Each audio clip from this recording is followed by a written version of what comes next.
Welcome everybody to another episode of The Shoney Show. Today we have an incredible guest. We're always talking here about generating more leads and closing more sales online. And this is all about sales. We're talking to Niyc Pidgeon here, who has generated millions of dollars of sales online herself, but has also grossed in excess of 17 million for other women in business. Couldn't be happier to have you here. Thanks so much for being here. Thank you for having me. It's awesome, that statistic, isn't it? 17 million for other people. Like, that's madness. It's awesome. It's so good. So before we go any further, that is a very brief intro to you. I would love everybody to know a little bit more about you, but I also know that there's a couple of interesting things about how you got into this in the first place. I know it wasn't your career path that was put in front of you at 16, 17 years old. And I also know that you've got a pretty interesting immigration status for the US as well. So if you want to dive into that, and we'll take it from there. Absolutely. Hopefully everyone can understand us with our accents. Loving it. It's good to speak to someone from the UK. So yeah, I'm from Newcastle originally. So I've been across in the States, like working, speaking, and doing all of my things with my coaching business for the past 5 years now. So I'm actually here on an alien of extraordinary ability visa, which is the same visa that you would get if you're like a Hollywood star or things like that. It's basically like you are really good at what you do. So America says, yes, you can be here and you can work here, which is super awesome. And I'm very grateful for it. It's good, right? It's really good. I mean, I would have that everywhere. I mean, I'm right at the end of the green card process right now. That's not what they're going to call me. It's going to be like alien of very mediocre abilities that puts in a lot of hours. It's going to be something like that. I love it. I want to get a green card, like, ultimately, so that'll be the next step. And I think like people take it for granted as well. Like you see coaches online who are like traveling the world and like living their dream, but you don't realize like all of the different things that are wrapped into that in terms of like which currency do you set your business up in, or how do you get permission to actually work in a country, or where do you get your clients from, or like where is your main audience, and all of these things. So it's been an interesting journey. I mean, I didn't have Venmo. You'll know what Venmo is. Yeah. I wasn't able to have Venmo. I couldn't even get it because I was still in the UK App Store. Exactly. That was the same thing with me. So I had to buy another phone. People don't get this. And like before I was a coach, I've been coaching now for 10 years. So I did my master's degree back in 2010 in positive psychology. And that really what like motivated me and flung me into this world of like human behavior and how we can be better and do better. But before that, I was supposed to be a mechanical and automotive engineer. So that was what I was studying when I did maths and physics, business economics and geography at A level in the UK, which is when you're like 16 to 18. And I like wanted to go and work in Formula One, and I got a scholarship to go to Loughborough and Newcastle University to study that. But I realized it wasn't what I wanted to do. So like, I mean, you'll know, like working in coaching is like the most amazing career because it's very fulfilling and it allows you to help so many people whilst doing what you love.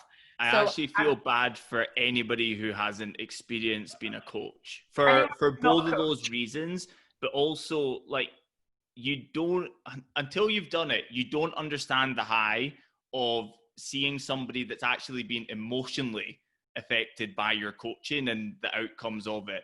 It is the most rewarding feeling in the world, and you feel like $1 million every single time you get that little message in the DMs or whatever from one of your clients. So good, right? We had a message the other day from someone who had done one of our courses in 2016, and they reached out and they were like, that thing, it was $29 at the time. That thing that I did in 2016 transformed my life. And sometimes the free stuff that we give, like we've had people email and being like, oh, I did this free thing with you and you've changed my life. So like as a coach and as a leader, you can't underestimate the stuff that you're doing and the impact that it can have without you even knowing. Like, that's just like a handful of people who have emailed or who have DM'd. What about all of the other people that are just getting on with it and that haven't even told you the transformation? It's And powerful. who is it affected around them as well? So like that person that messaged you, has it affect their partner, their kids? Does it affect other people around them? Potentially even giving people employment and things like that. It's incredible.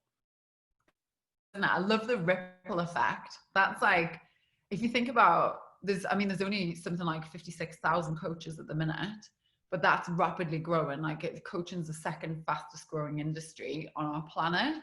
So imagine when there's more conscious people, more people who are helping other people, and what the impact of that is. Like, we have 4,000 people in our coaching programs right now, but imagine you have 1,000 coaches that all help 1,000 people, and then it just goes out far and wide. And all of those people then help their kids, and like the kids go into school and they're practicing gratitude, or they're like, do you know what I mean? It's like transformational. It's cool. I absolutely love that. And I'm one of those people, you might be the exact same. I try and get a coach for like anything I'm interested in. So just because I've like obviously experienced what it's like to be on this side of coaching, as soon as I'm interested in anything, I'm like, right, who's the coach? I literally, my last interview was with a guy, Joe Parrish, amazing guy. He helps people who are coaches, all about like body, mindset, etc. He was originally a personal trainer, but he works now exclusively with overworked coaches. I worked with him last year. It was incredible. But we were talking on the last podcast all about, you know, we're just that type of people now where like I just took up piano. So I'm like, right, who can teach me piano? You know, just literally anything we do, always seek out the coach now. So yeah, coaching is just absolutely huge. But one thing I would like to dive in a little bit deeper for anybody that doesn't know, including myself, to the perfect degree, positive psychology. What is it? So it's not just thinking positive and having good things happen. It's actually a science. So it is the science of happiness and the science of how individuals, communities, and also businesses and organizations, how they actually thrive.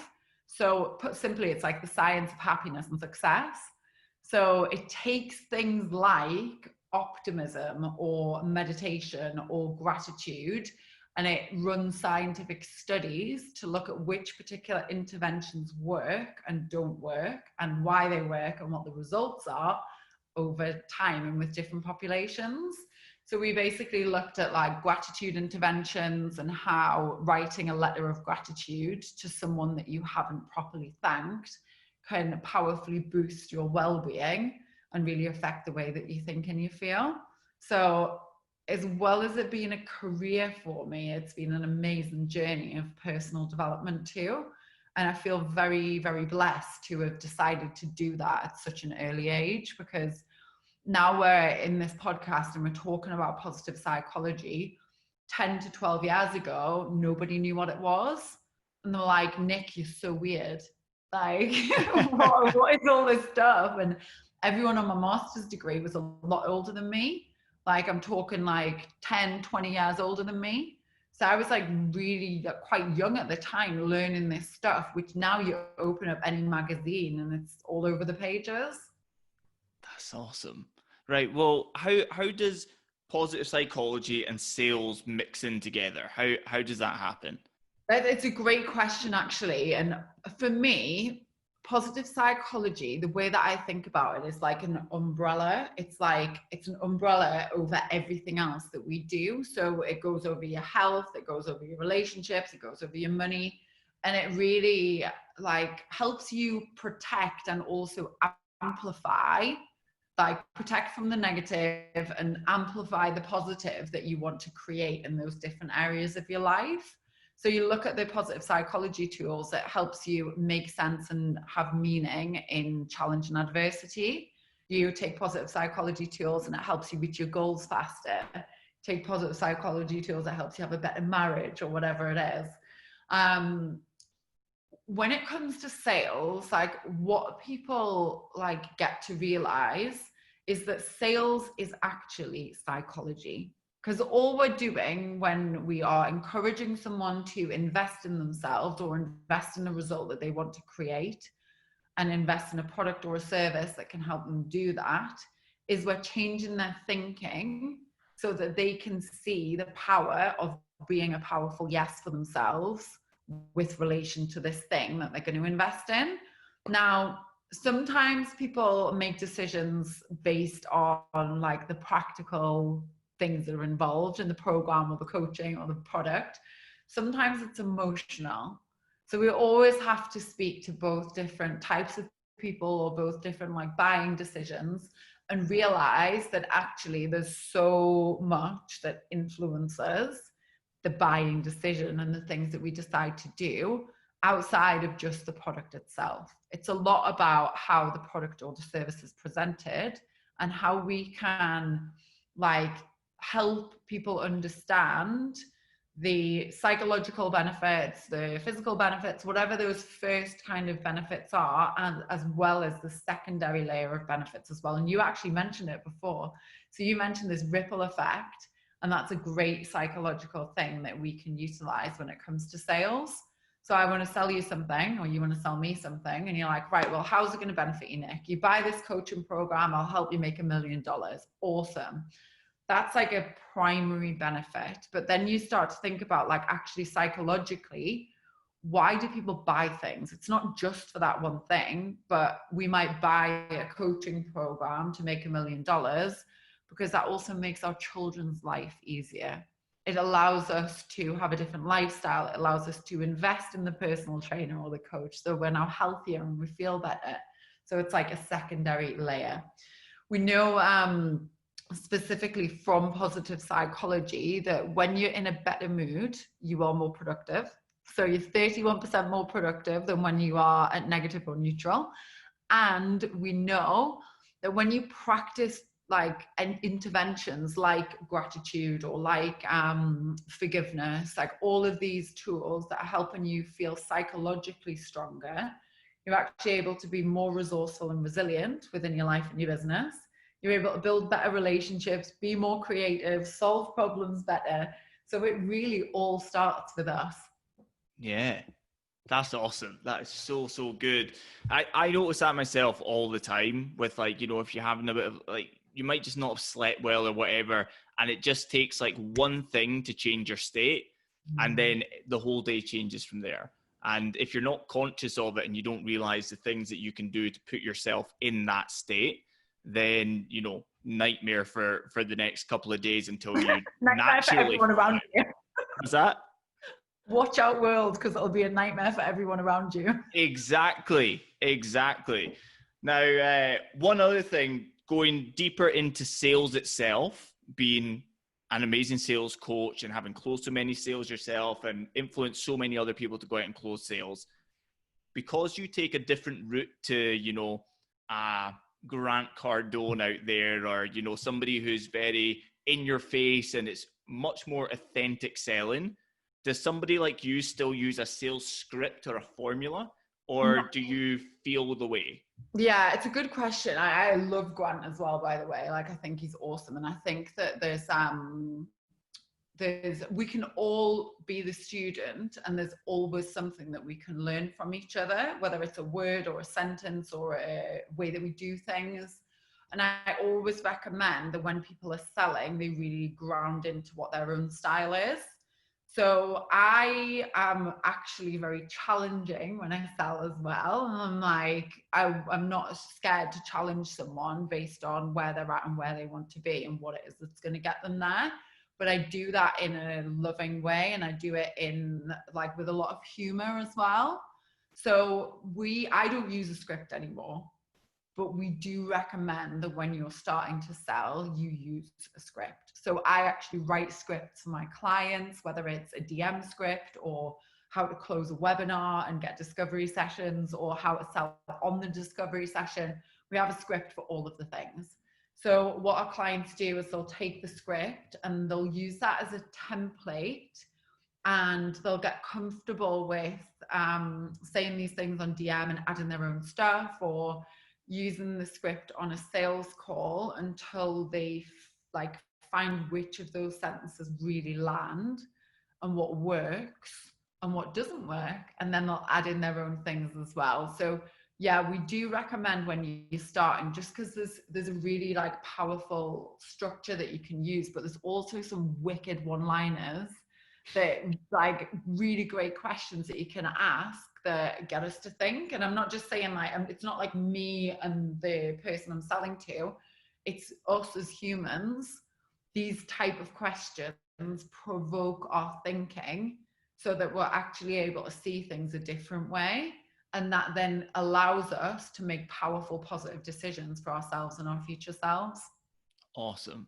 And you're definitely going to have to give us an example of one of these powerful questions or sentences or something. Well, it's as simple as saying to someone, like, what would it be worth for you to have this problem solved right now? So let's say someone comes to me and they have a coaching business and they're like, Nick, I want to make $10,000 a month as a minimum, and I want to do that consistently. I'm like, right, okay, cool. Got a program for that, proven, easy to do. But rather than me just saying, okay, brilliant, I'm gonna sell you my thing now, I actually encourage you to ask more questions to find out more about what that's worth for someone.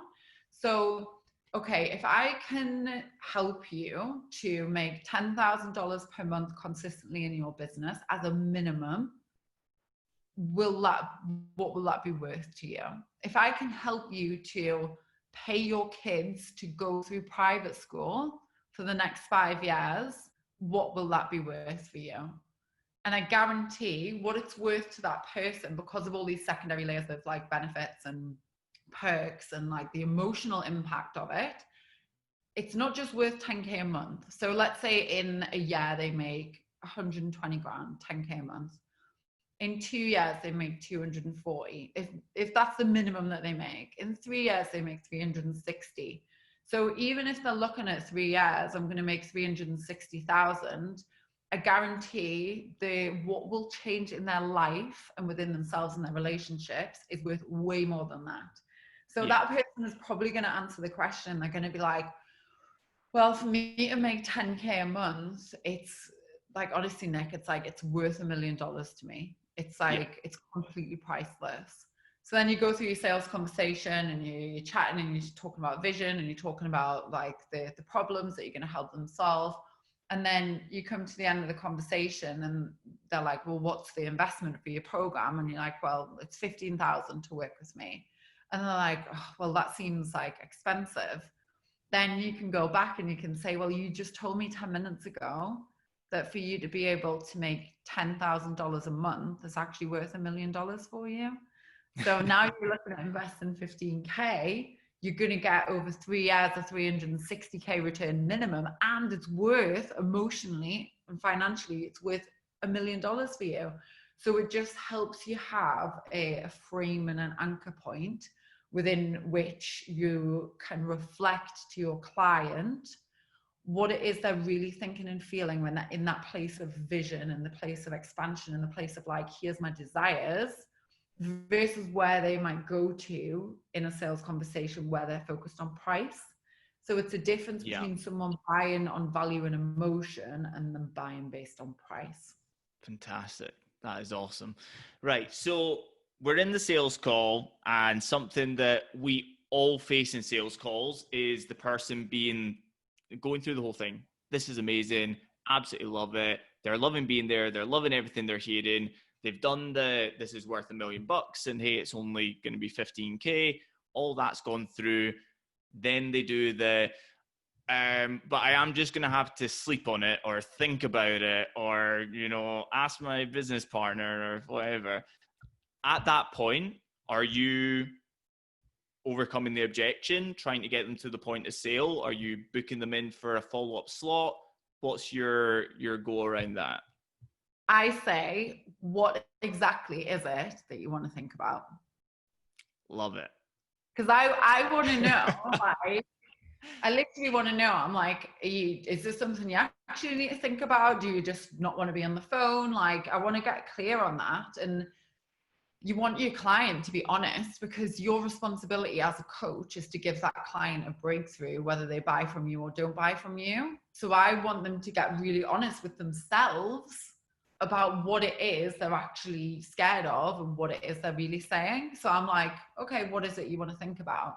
So they're like, well, I want to think about whether I do this payment plan or this payment plan. So then I'm like, okay, cool. Which one do you think is going to support you the best? And you're getting clear, right? Maybe they just want to go and think about how they're going to pay for it. Like I've had clients, I never advise them to do this, by the way, but I've had clients that from their own choice have remortgaged their house, have sold a car, have sold a horse box to work with me, have taken out loans, credit cards. So some of that stuff requires a bit of time. So they go away and think about it. And I always say, we're going to book in a 24-hour follow-up call. So that gives enough time for someone to go and like figure some things out and come back and be like, right, yes, I'm in. If it's too long between that first and the second call, people can drop into fear again and talk themselves out of it. Now, if someone says something different on a sales call and they're like, for example, I need to think about whether this is right for me, then I would go back and I would actually look at the conversation that you've had or you're having in the first part of the conversation, because the sale doesn't happen at the end, it happens at the start. So it happens when you're really determining if this client is a good fit for the thing that you're selling. So we're always asking all the way through, like, is this something that sounds like it would be a fit for you? We're saying, here's a case study of our client who just did £640,000 on a launch. Is that something that would be exciting for you? Or here's a client who has managed to build a coaching business whilst having a baby. She's come into the program and she's literally just had a baby 9 months into the program. Like, she's managed to do it with all of the other things she's got going on. Do you think this is possible for you too? So you're getting a series of yeses throughout the call. And sometimes when you hear sales being taught, it sounds very black and white and very regimented. Like, you must ask this and get a yes. Again, like, you do it in your own style. Like, our sales calls are some of the most fun parts of my business. Like, I get to speak with awesome people. Like, it's all about like what their vision is and how we can get them out of this problem, and it becomes really fun. So if you get to the end of the conversation and they're like, I don't feel like it's right for me, I'm like, well, you've just told me 10 times that it is right for you. So I'm curious to know, what is it that's changed? So either you as a coach haven't been listening to your client and you're trying to sell them something that isn't a fit, which is not cool. Like, don't do it. Be honest with your client and say, listen, I know someone that's better for this. Or I feel like there's someone else that can support you. Or actually, you're not right for this program, but you could be right for this program over here. And you've got to be honest and like listen to your intuition. Like, is this person a fit or not a fit? The other thing that we do, so depending on where you're at within your coaching business, you might decide to put your prices on your website or not put your prices on your website. We have our prices on our website. You can go and you can see our masterminds are this, our group coaching programs are this, our digital courses are this, go and buy them. So when I'm getting on the phone, if someone's actually looked, then they'll already know what the investment is. And we decided to do that because we had so many inquiries and so many leads that we just want to be really upfront and be like, this is what it is. Like, jump on a call, ask us any questions. So the sale is actually very easy. The people who get on the calls, they're always going to buy because they already know what it is they're buying. They've just got a few questions. When I first started out, I didn't put the prices on. And the reason for that was because of the conversation we touched on before. And I didn't want them to buy based on price. I wanted them to buy based on value. So I was essentially practicing how I could communicate the value of the results that we can get for our clients so that they understood that this was a hell yes for them and they wanted to invest in it. And when you kind of grow it, and like, that is something that is recommended a lot of times, like, don't tell people your prices until you get to the end of the call.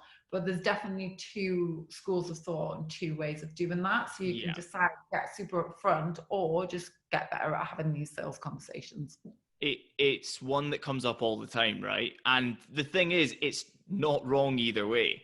Yeah. And Both work. you know, I try and encourage people as much as possible, at least through the application process for booking a call, to at least float the idea of what the investment is. So it could be something along the lines of, if so-and-so could guarantee you X result in this amount of days, would you be willing to invest this per month, or whatever it may be? So the person's at least tickling the idea of investing that or not investing that. But it is one that, you know, I float about in my head all the time. Is it better to keep it off? Is it better to be like gung-ho with it? It's a tough one to get, right? Mm-hmm. I think it also depends on like what level of qualification you want in your programs. So are you interested in having a specific type of person, or will you just have anyone? Like, does your program help anyone at any stage? So the application form obviously qualifies people, but your price point is going to qualify people as well, because you might know that one of your programs is perfect for someone who's already making 5K a month, or who's already making $1 million a year. So you're going to get people to self-qualify based on that. Or if it's just for anyone, then anyone can sign up at any time. Yeah, absolutely. Right, one last sales-based question, right? This one is super common for people, and whether it's an objection or it's the truth, a lot of the time it happens a lot for new coaches when they first start taking sales calls and they're new in the industry, and people are, again, just using the idea of tickling the idea of working with them. So they book a call, and what they end up doing is they go through a half-hour, inverted commas, sales call. They give tons of value on the call. The person's lapping it up. They love it, and they're super interested in joining the program. But they say, but I simply can't afford it right now. Right? You don't know if it's true. You don't know if it's not true. You don't know anything. You can only take the person at the face value of their word. How are you dealing with that when you know that they're the right fit and they are telling you, I know I'm the right fit as well, but I can't afford it right now? So I've had people who've been in a call with me who've said that they can't afford it, and then 15 minutes later have paid $15,000 in full. So the first thing to remember is that different people's levels of not being able to afford something, like, it's all relative. So some people might say, I can't afford something, and they've got 100 grand in the bank. Some people might say, but they don't want to touch it because it's in a savings account. So they're like, I can't afford it. Some people might say they can't afford it because they've got $1,000 less than what the investment for the program is. And if they spend it, it's going to take them down to zero. Then you might have someone who is 20 grand into an overdraft and is like, I want this so much, so I'm gonna pay for it even though I'm in my overdraft, or even though I'm putting it on a credit card. It's all very much related to your money mindset and how you financially decide to do things. So I always hold our clients and our potential clients powerful to being able to find a solution if they want it. We recently had a launch where we had a number of people that actually emailed saying, I really want to do this, but I can't afford it. Can you work something out for me? Can you do something different? Can I pay you later, like after it starts? And we said, no, like, we believe in you. We know that you can do this. Like, go and figure it out. So this wasn't on a sales call. This was just on an email. And every single person that sent an email that said they couldn't afford it went away and figured out how they can do it. And if I had said to them, I'm going to meet you halfway, or I'm going to let you pay later, that wouldn't have actually been in the best interests of that client to empower themselves to go and figure it out. So I feel really proud of them because they did go and figure it out for themselves, and now they're in the program, which feels amazing. If someone actually can't afford it, then they actually can't afford it. Like, if there's no possible options, like, you can have a creative conversation around this as well. Like, someone saying they can't afford it is the start of a conversation and not the end. So we always ask, like, we would say something like, cool, okay, like I understand, like, let's take coaching out of it. So just forget that you're going to invest in one of my courses. If you had a situation where you went out to get in your car and drive to work, and you had a flat tire and a smashed windscreen that you needed to get fixed because you had to get to work, otherwise you're going to lose your job, how would you pay for those things? I would just go and ask my dad to help me, and I'd just pay him back in a few weeks. So people become resourceful when you get out of the current situation of the sales call and you take out the example of it being about buying the thing right now. So you want to get people back into their vision, back into creativity, back into ideas, and make it about like a positive creative process together, rather than shut down, no opportunities, nothing's going to work. So that would be what I would recommend when that comes up, if it comes up. Awesome. And it's going to come up. So if you haven't taken sales calls yet, if you're about to start taking them, it's going to come up. That question is 100% going to. Right. So this has been absolutely incredible, Nick. Thanks so much for being here. I want anybody who has taken so much value from this, which will be everybody, to go and check you out and find out more about you, but also about your Sales Brilliance Bootcamp. So if you can tell them a little bit about that and where they can go to find out a bit more, that would be awesome. Thank you. So Sales Brilliance is our 4-week sales bootcamp. And one thing I just want to say is, I'm not like a trained sales trainer. I haven't worked and done like all of these like sales training courses. I'm a girl from Newcastle who has tried and tested things on the internet and has made a fantastic business and has helped thousands of people to do that too. So I feel like it's very relatable, and I'm not like putting me like above anyone. This is stuff that really works practically and tactically online. So we're teaching you one thing every day for 30 days that you can go and put into place in your business to help you make more sales. So it's like little bite-sized lessons, and it's everything from hacks to do with your niche, how to get more referrals. So my friend Spencer, who's got a $100 million business, not just a 7-figure or multiple 7-figure, but $100 million business. He's teaching you referrals. We've got networking, building relationships, copywriting, all sorts of tips and tools in there. And you can find that at sales-brilliance.com. It's actually really affordable as well. So it's only like $250. It's like really, really affordable. So you can get in, you can get live training from 4 amazing coaches, and you've got lifetime access to the lessons as well. Awesome. And where can they find you on social media? I'm at Niyc Pidge on Instagram. That's my favorite place. I know that's where we met. So it's my favorite place to hang out, at Niyc Pidge, and then niycpidgeon.com for my website as well. Awesome. Right. Well, thanks so much for being here. It's been absolutely incredible. And thank you to everybody listening. If you're listening on YouTube, then of course, as per usual, hit the like button, hit subscribe so you don't miss another episode. And if you're listening on Apple Podcasts, subscribe and leave a beautiful comment. Thanks so much for being here, everybody. This has been The Shoney Show. I'll see you on the next episode.